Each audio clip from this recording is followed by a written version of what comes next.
S. Chan presents educational video lectures as per the UGC curriculum. Absolutely free. Difficult science concepts made easy. Study anywhere, anytime. So in the last video we talked about comparative anatomy of shoot and root, particularly looking for differences between monocot and dicot. Are leaves also different? क्या leaves भी different होती हैं? What are the anatomical differences between the leaves of monocots and those of dicots? क्या आप leaf देखकर plant के अंदाज़ा लगा पाएंगे कि वो monocot हो सकता है या dicot हो सकता है? इन सारे सवालों के जवाब आपको मिलेंगे इस वीडियो के एंड तक।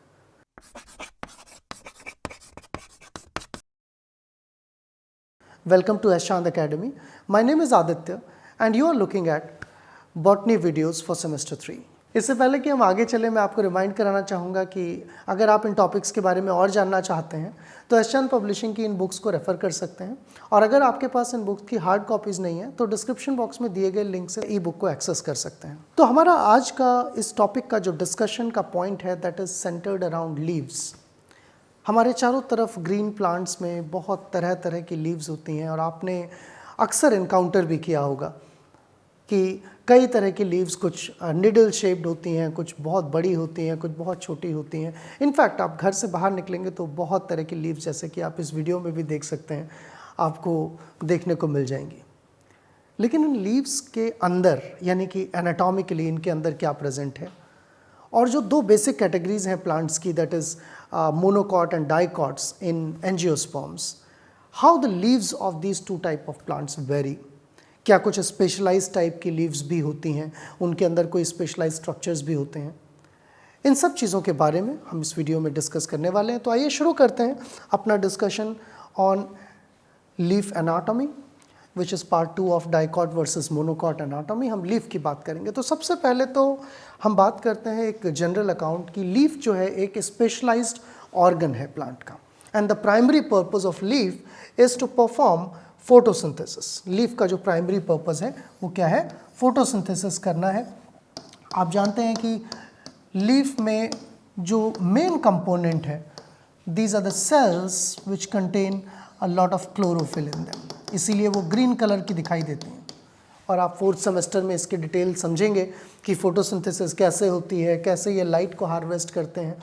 तो ये एक तरह से फूड फैक्ट्रीज हैं। They are food factories of the plant which make lot of sucrose that is stored and utilized by the plant. Now in order to look at the leaf anatomically, अगर आप leaf को anatomically देखना चाहते हैं तो आपको इसको cut करना होगा और कट करने के बाद फिर माइक्रोस्कोप में ऑब्जर्व करना होगा। So if you cut it and look in microscope you would be looking it in a transverse manner like this, where this part will be representing upper layer and this part would be representing lower layer. And what would be lying in between, इनके बीच में जो होगा that would be representing what is there in the thickness of leaf. Leaf की मोटाई में जो बीच में चीज़ें हैं, किस तरह की सेल्स हैं, वो आप माइक्रोस्कोपी की मदद से ऑब्जर्व कर सकते हैं। That is how we look at anatomy of leaf. लेकिन इससे पहले हम एनाटॉमी की बात करें, एक थोड़ा सा स्ट्रक्चर हम देख लेते हैं लीफ के अंदर कैसे दिखता है, फिर हम बात करेंगे मोनोकॉट और डाइकॉट के बारे में। तो एक जनरल लीफ का जो स्ट्रक्चर है उसमें एनाटॉमिकली सबसे ऊपर की जो लेयर है वो अपर एपिडर्मिस कहलाती है। कुछ लीव्स में एक एडिशनल कवरिंग हो सकती है उस लीफ के ऊपर। आपने कभी देखा होगा कि लीफ के ऊपर हम पानी डालें तो क्या होगा, पानी एब्जॉर्ब नहीं होगा, वो तुरंत एक छोटी सी ड्रॉपलेट बन के दूर चला जाएगा because the surface of the leave is hydrophobic. अगर वो हाइड्रोफोबिक नहीं होगा तो क्या होगा, बारिश होगी तो पानी कागज़ की तरह लीव्स गल जाएंगी और गलने के बाद वो नीचे गिर जाएंगी। They have to be robust. So in order to make them robust, the epidermis is also covered by acellular layer, बिना cells की, but only chemical is coated on them, which is called as cuticle. Cuticle से covered होती हैं और ये dermis जो है वो दोनों तरफ होती है, नीचे की तरफ भी होती है, ऊपर की तरफ भी होती है। और इसके बीच में क्या है, यहाँ पर आप जो देख रहे हैं that is all parenchyma. ये parenchymatous tissue है and particularly two type of cells which are present. कुछ लंबी सेल्स होती हैं, कुछ राउंड सेल्स होती हैं। So you have either palisade cells और spongy cells, collectively they are called as mesophyll sales.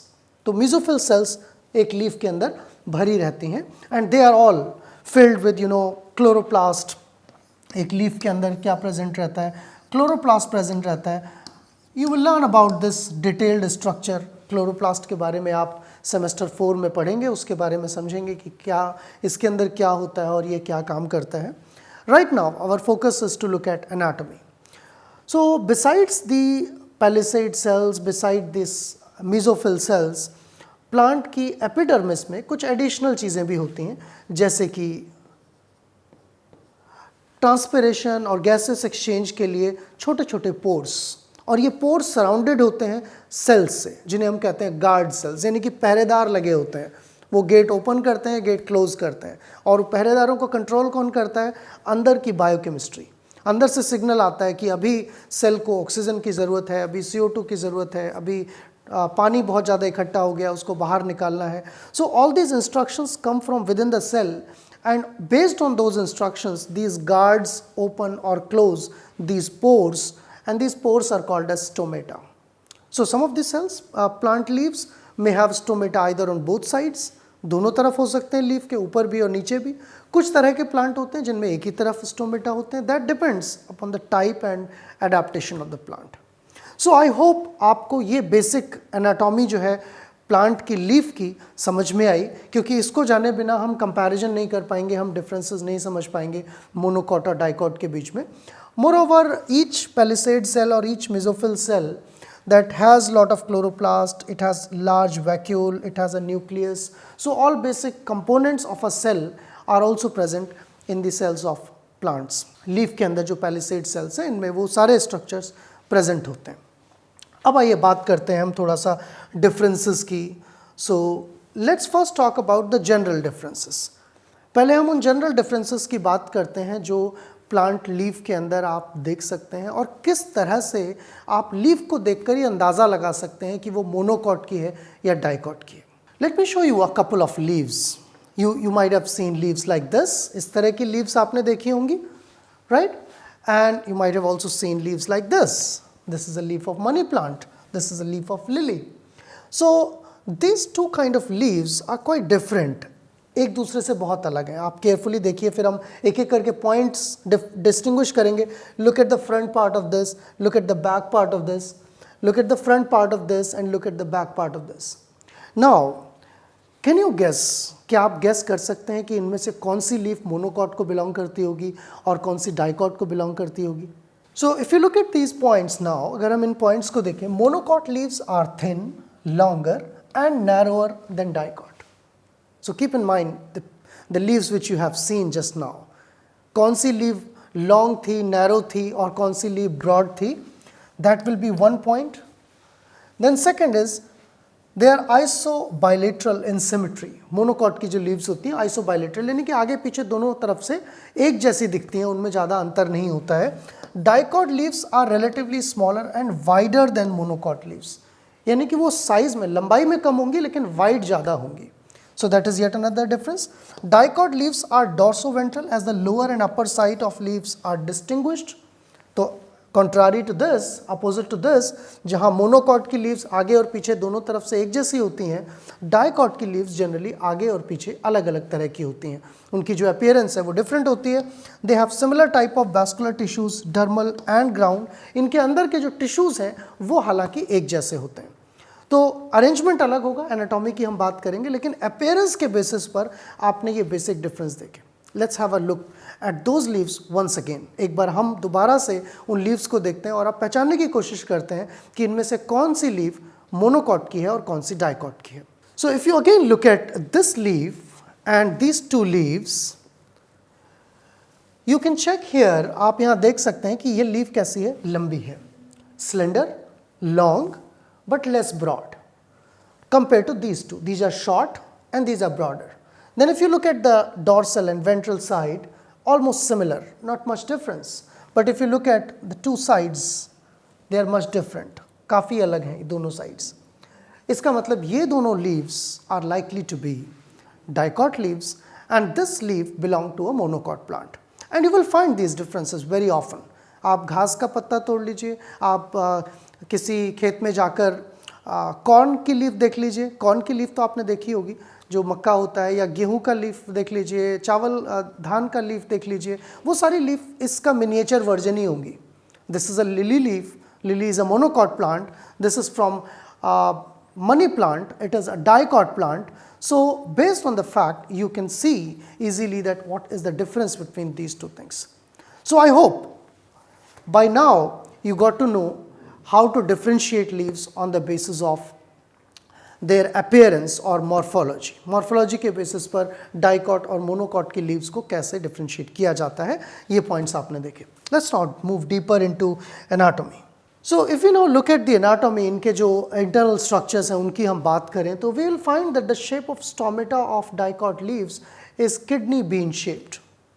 Kidney bean shaped यानी कि जो हमने बात की थी अभी, pores जो present होते हैं, जो उन openings को control करते हैं, they are all always surrounded by guard cells. तो इनके stomata का जो shape होता है वो kidney shaped होता है, kidney bean की तरह, यानी कि राजमा की तरह होता है थोड़ा थोड़ा दिखने में. The shape of stomata of monocot leaves is dumbbell shaped. Monocot की जो leaves होती हैं उनके अगर हम stomata देखें तो उनके stomata कुछ इस तरह के होते हैं. डम्बल आप सबने देखे होंगे. So dumbbell shaped stomata present in monocot leaves and kidney bean shaped stomata present in the dicot leaves. That is the first difference. यानी कि आप अगर माइक्रोस्कोप में एनाटॉमी देख रहे हैं तो वहाँ अगर स्टोमेटा आपको नज़र आ गया, स्टोमेटा को देखकर भी आप बता सकते हैं whether it belongs to the monocot or it belongs to dicot. Dicot leaves are hypostomatic. Only on the bottom of leaf the stomata are found. Monocot leaves are amphistomatic, that is on both the sides. So since we learned, क्योंकि हमने देखा कि दोनों तरफ leaf के आगे और पीछे एक जैसे ही स्ट्रक्चर है, आइसोमेट्रिक है मोनोकॉट की लीफ, और उसके दोनों तरफ स्टोमेटा भी प्रेजेंट होते हैं, जबकि डाइकॉट में ऐसा नहीं है. डाइकॉट में दोनों तरफ इक्वल नंबर ऑफ स्टोमेटा नहीं होते हैं, या फिर कई बार एक ही तरफ स्टोमेटा होते हैं, दूसरी तरफ स्टोमेटा होते ही नहीं हैं. So that's yet another difference. The dicot leaves have two mesophyll, spongy mesophyll and palisade mesophyll. आपको ध्यान होगा हमने वीडियो के शुरू में जब इंटरनल स्ट्रक्चर देखा था तो वहाँ मेसोफिल सेल्स में दो तरह की सेल्स देखी थी. एक कुछ लंबी सेल सिलेंड्रिकल थी और कुछ राउंडेड थी. सो वी नेम्ड देम, उनको हमने नाम दिया था palisade cells and spongy cells. Round वाली को स्पॉन्जी और लंबे वाले को पैलिसेड सेल. तो मेसोफिल दो तरह का होता है, वो केवल डाइकॉट में होता है, यानी कि that diagram was a representative of dicot. But in monocot you will find only one layered mesophylls. एक ही तरह की मेसोफिल्स होती हैं, वहाँ पर दो तरह की मेसोफिल नहीं होती हैं. That is the basic difference. So ये हमने फंडामेंटल डिफरेंसेस देखे लीफ के अंदर, जो कि एनाटॉमिकल डिफरेंसेस हैं. कुछ और भी डिफरेंसेस हैं, कुछ स्पेशल टाइप की एनाटॉमीज़ हैं. सारी लीव्स भी एक जैसी नहीं होती हैं, कुछ स्पेशल एडाप्टेशंस भी होते हैं. उनकी बात करेंगे हम एक छोटे से ब्रेक के बाद. Hello everyone, I am Dr. Seema Thakran. In semester 1, we covered limit and continuity, differentiability, asymptotes, tangents and normals, curve tracing. Now in semester 2, I will be covering differential equations and partial differential equations. There are number of differential equations. So we will be learning how to find solutions for particular differential equations. Then we will come to partial differential equations. And this topic is very important. If we see the applications, real life applications of this differential equation and partial differential equations, one of the applications are like circuits. We have any circuit we can write in a form of a differential equation and then we can solve the circuit. Then Newton's law of cooling is completely based on differential equations.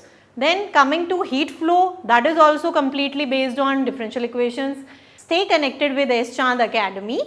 Don't forget to share, like and subscribe S. Chand Academy, and don't forget to press the bell icon also for the future updates. Thank you.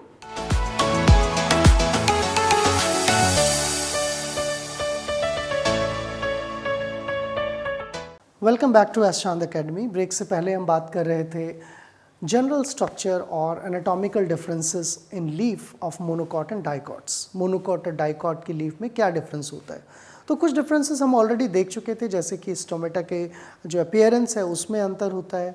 उसके अलावा जो type of mesophyll cells हैं वो दो तरह की होती हैं डाइकॉट में, जबकि मोनोकॉट्स में एक ही तरह की होती हैं. ये दो बेसिक डिफरेंस हमने देखे थे. आगे चलते हैं, कुछ और डिफरेंसेस की हम बात करते हैं मोनोकॉट और डाइकॉट में एनाटॉमिकली क्या डिफरेंस होता है.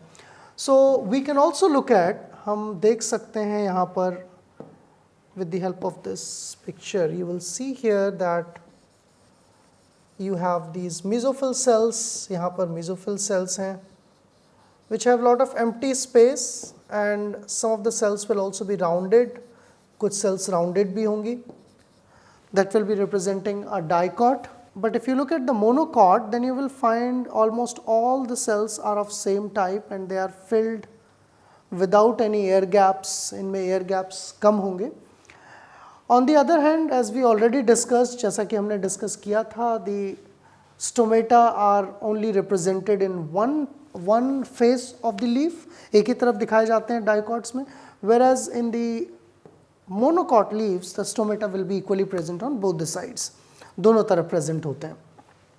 Further, if you look at few more differences, अगर कुछ और differences की बात करें, तो dicot leaves में motor cells नहीं होती हैं. Now, what these are? They are particularly found in monocots. Monocots में एक स्पेशल टाइप की सेल्स जिन्हें हम बुलिफॉर्म सेल्स कहते हैं, जो खाली होती हैं, बड़ी और कलरलेस होती हैं, वो जो मिड वेन रीजन है, लीफ का जो बीच वाला रीजन है, यानी कि ये रीजन आप समझ सकते हैं. मोनोकॉट की हम बात करें तो ये मिड वेन रीजन है, तो इसकी वेन बहुत ज़्यादा कैरेक्टरिस्टिकली डिस्टिंक्ट नहीं है, जैसे कि आप डाइकॉट में देख सकते हैं कि वेन बहुत डिस्टिंक्ट है. तो इसकी जो मिड वेन रीजन है, दैट कंटेन्स मोटर सेल्स, ये बुलिफॉर्म सेल्स प्रेजेंट होती हैं, which facilitate in the transport और एक्सचेंज ऑफ न्यूट्रिएंट्स, न्यूट्रिएंट के एक्सचेंज में मदद करती है. Then monocot leaves will have many large or small size vascular bundles present in equal patterns. Now coming to the vascular bundles, हमने root और stem में भी vascular bundle के differences देखे थे, यहाँ पर भी हम vascular bundles की बात करेंगे. तो जो monocot के vascular bundles हैं वो थोड़े से छोटे होते हैं comparatively, लेकिन ज़्यादा नंबर में होते हैं. Even you can look at that in this picture probably. You are able to see only a single vascular bundle which is quite large, seen in the dicot. But if you look at vascular bundles, they will be more, but they will be relatively smaller. वो comparatively छोटे होंगे और ज़्यादा number में होंगे. So if you find more number of vascular bundles in a transverse section of leaf, it is most likely to be a monocot leaf. But if there is a single vascular bundle which is quite large, that is likely to be a dicot leaf. Then dicot leaves do not show distinction into elements of protoxylem. Protoxylem is a primitive xylem which gives rise to the mature or metaxylem. तो इनमें protoxylem में बहुत ज़्यादा difference नहीं दिखाई देता है, but protoxylem, the elements of protoxylem are distinguishing in monocot leaves. अगर हम monocot की बात करें तो protoxylem यानी कि xylem बनाने वाले जो primitive tissues होते हैं, early xylems जो होते हैं, they are quite distinct, अलग दिखाई दे जाते हैं वो आपको monocot leaf में. So that was a basic idea or basic difference in the vascular bundles of monocot and dicot leaves. Now some of the leaves, कुछ plant ऐसे होते हैं जिनमें कुछ इन डिफरेंसेस के अलावा स्पेशल फीचर्स भी प्रेजेंट होते हैं. जैसे कि एक बहुत ही पॉपुलर फीचर है which is called as Kranz anatomy, and you will learn more about this in photosynthesis. Perhaps some of you might have heard, आप में से कुछ लोगों ने सुना भी होगा, C4 प्लांट्स, जैसे कि मेज़ है, शुगर केन है. ट्रॉपिकल एरियाज़ में ऐसे प्लांट जो बहुत गर्मी में सर्वाइव करते हैं, इनके पास एक स्पेशल टाइप का मैकेनिज़्म होता है फोटोसिंथेसिस करने का, जिसे हम C4 मैकेनिज़्म कहते हैं. और इसके पीछे का लॉजिक ये है कि जनरली प्लांट के लीफ में आप देखेंगे कि ऊपर तो एपिडर्मिस हो गई, एक नीचे की लेयर हो गई, वो एक डर्मिस हो गई, बीच में ज़्यादातर क्या प्रेजेंट है, most of the leaves will have palisade cells which will contain chlorophyll. इसके अंदर chlorophyll present होता है, so there will be either cylindrical cells or there will be spongy cells if it is a dicot, and if it is a monocot there will be only single type of cell. Now the problem here with the typical plant, कोई भी जो typical plant है जिन्हें हम C3 plants कहते हैं, उनके साथ क्या प्रॉब्लम है कि इन सेल्स में फोटोसिंथेसिस होती है, और जब सेल के अंदर फोटोसिंथेसिस होगी तो आपको पता है कि it will take up carbon dioxide it will fix that into starch and it will release oxygen. ये बेसिक प्रोसेस है फोटोसिंथेसिस का. सो यहाँ पर प्रॉब्लम क्या होती है कि जो प्लांट गर्मी में ज़्यादा ग्रो करते हैं उनके अंदर धीरे धीरे ऑक्सीजन प्रोड्यूस होने की वजह से यहाँ ऑक्सीजन एक्यूमुलेट होने लग जाती है. They are releasing oxygen and this oxygen if it is not transpired out, अगर ये तेज़ी से बाहर नहीं निकाली गई तो ये ऑक्सीजन इकट्ठी होने लग जाती है. हमारे लिए तो ऑक्सीजन बहुत अच्छी बात है, हमें ऑक्सीजन सिलेंडर लगा दो तो हम रिजुविनेटेड फील करेंगे, हम अच्छा फील करेंगे. लेकिन प्लांट के लिए ये टॉक्सिक है. प्लांट को अगर ज़्यादा ऑक्सीजन मिल जाएगी, ज़्यादा ऑक्सीजन अंदर इकट्ठी हो जाएगी तो ये सेल्स को नुकसान पहुंचाने लगेगी. ये जो कार्बन डाइऑक्साइड का फिक्सेशन हुआ स्टार्च में, फोटोसिंथेसिस का जो प्रोसेस है, इसके प्रोडक्ट को ब्रेक डाउन करने लगेगा और इस प्रोसेस को हम कहते हैं फोटो रेस्पिरेशन. यानी कि जो खाना उसने बनाया वो खाने को ही डिस्ट्रॉय कर देगी, ऑक्सीजन ऑक्सीडाइज कर देगी. तो इस ऑक्सीजन से होने वाली टॉक्सिसिटी या इससे होने वाले डैमेज से बचने के लिए कुछ स्पेशल टाइप का अरेंजमेंट होता है एनाटॉमिकली इन प्लांट्स में, और वही अरेंजमेंट क्या कहलाता है? Kranz anatomy. So what that Kranz anatomy is basically, normal plants के कंपैरिजन में इन प्लांट्स में एक प्रोटेक्टेड स्ट्रक्चर बना होता है. They have protected structure and two steps of photosynthesis. Photosynthesis के जो दो प्रोसेस होते हैं, एक प्रोसेस जिसमें ऑक्सीजन एलिमिनेट होती है, रिलीज होती है बाय फोटोलिसिस ऑफ वाटर, और दूसरा प्रोसेस जिसमें CO2 फिक्स होती है. नॉर्मली सेल्स में ये एक साथ होते हैं C3 प्लांट में, लेकिन इन प्लांट्स में ये जो CO2 फिक्सेशन का प्रोसेस है ये इस एनाटॉमिकली डिस्टिंक्ट पार्ट में होता है जिसको हम केल्विन साइकिल कहते हैं, और it can also be called as dark reaction. And since these cells are present inside a special type of arrangement or organization of cells, this is also called as bundle sheath. इसको हम bundle sheath भी कहते हैं. तो bundle sheath के अंदर ये carbon dioxide fix होती है और फोटोलिसिस जो होती है, यानी कि लाइट से एनर्जी को कैप्चर करना, उससे वाटर को फोटोलाइज करना, वो पैलिसेड सेल्स में होती है. तो इससे क्या होता है, स्पेशली दोनों चीज़ें स्पेस में अलग हो जाती हैं. ये जो ऑक्सीजन यहाँ रिलीज हो रही है ये कार्बन डाइऑक्साइड के फिक्सेशन के प्रोसेस को अफेक्ट नहीं करती है. So that is the advantage which is found in specially C4 plants. Maize and sugar cane are popular examples. C4 plant के पॉपुलर एग्जाम्पल्स हैं, यानी कि इनकी लीव्स आप देखेंगे तो इनकी लीव में आपको बंडल शीथ टिश्यूज़ मिलेंगे और वो C4 मेटाबॉलिज्म की कैरेक्टरिस्टिक होते हैं. सिमिलर टू दिस, इसी तरह से कुछ और एनाटॉमीज भी होती हैं, जैसे कि crassulacean acid metabolism. Crassulaceae is a group of plants where we include lot of cactus. So you know a cactus will not perform a lot of photosynthesis in their leaves, but they will have lot of thorns on them. इनमें कांटे होते हैं cactus में. And what these spines are? These are basically modified leaves. ये leaves ही हैं जो modify हो जाती हैं, and majority of photosynthesis will be taking place in the stem. So if you are now comparing the anatomy, अगर आप leaf की anatomy compare कर रहे हैं और आपसे कहा जाए कि कैक्टस की लीफ की एनाटॉमी कैसी होती है, then obviously the leaf will be very very different. They will be thickened, बहुत ज़्यादा थिक होंगी वो लीव्स, कांटे का फॉर्म ले चुकी होंगी. उनके अंदर जो है पैरेंकाइमेटस टिश्यू एब्सेंट होंगे, बहुत ज़्यादा नहीं होंगे, यानी कि उनके अंदर जो पैलिसेड सेल्स हैं, मिजोफिल सेल्स हैं, they will not be present. And even the stomata, leaf में जो स्टोमेटा होते हैं वो स्टोमेटा इसमें कहीं छुपे हुए होंगे, यानी कि नीचे की तरफ होंगे. नॉर्मली लीफ में स्टोमेटा विजिबल होते हैं इस तरह से, लेकिन इनमें स्टोमेटा अंदर धसे हुए होंगे. आपने ऊँट को देखा है ना, ऊँट के जो नॉस्ट्रल्स होते हैं वो प्रोट्रूडेड नहीं होते हैं, बाहर निकले हुए नहीं होते हैं, क्योंकि गर्मी में ज़्यादा मॉइस्चर चला जाएगा, उसके अंदर छुपे हुए होते हैं, स्किन के फोल्ड के नीचे होते हैं नॉस्ट्रल्स. तो वैसे ही आप समझ लीजिए ये भी एक तरह का जीरोफिटिक अडाप्टेशन है. हम और बात करेंगे ज़ीरोफिटिक एडाप्टेशंस की, किसी एक वीडियो में डिस्कशन होगा इसके बारे में। लेकिन हम एनाटॉमी की जब बात करते हैं तो यहाँ पर एक स्पेशल टाइप की एनाटॉमी देखने को मिलती है, that is called as sunken stomata.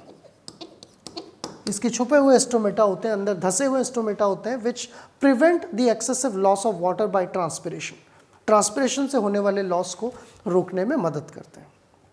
सो यही था इस वीडियो में। हमने बेसिकली एनाटॉमी की बात की लीफ की। इससे पहले वाले वीडियो में हमने स्टेम और रूट की एनाटॉमी डिस्कस की थी। अगर हम इस वीडियो को समराइज़ करें तो हमने क्या क्या सीखा। हमने पहले जनरल स्ट्रक्चर देखा कि लीफ कैसे दिखती है, उसके अंदर कौन कौन से कंपोनेंट्स होते हैं। फिर उसका एक ट्रांसवर्स सेक्शन का डिटेल्ड स्ट्रक्चर की बात की और हमने देखा कि ऊपर और नीचे एपिडर्मिस की लेयर है, बीच में मेसोफिल सेल्स हैं, मेसोफिल सेल के वेरिएंट्स हैं, उनके अंदर क्लोरोफिल है। और फिर हमने डिस्कशन किया मोनोकॉट और डाइकॉट की लीव्स के बीच में। हमने कंपैरिजन किया कि किस तरह से मोनोकॉट और डाइकॉट की लीव्स को डिफ्रेंशिएट किया जा सकता है, मॉर्फोलॉजिकली भी और एनाटॉमिकली भी।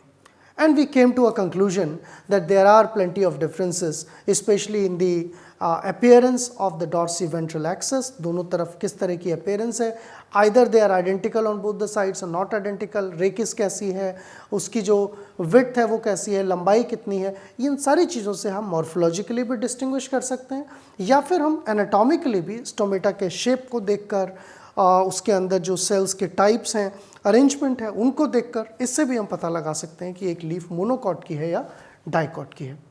सो I hope you enjoyed this video. अगर आप इस टॉपिक के बारे में और पढ़ना चाहते हैं तो एस चांद पब्लिशिंग की इन बुक्स को रेफर कर सकते हैं। And in case you don't have hard copies of these books, you can go below in the description box and find link for e books as well.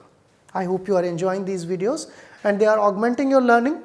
If so, you can like, share and subscribe the channel, and you may press bell icon for regular updates. Thanks for watching.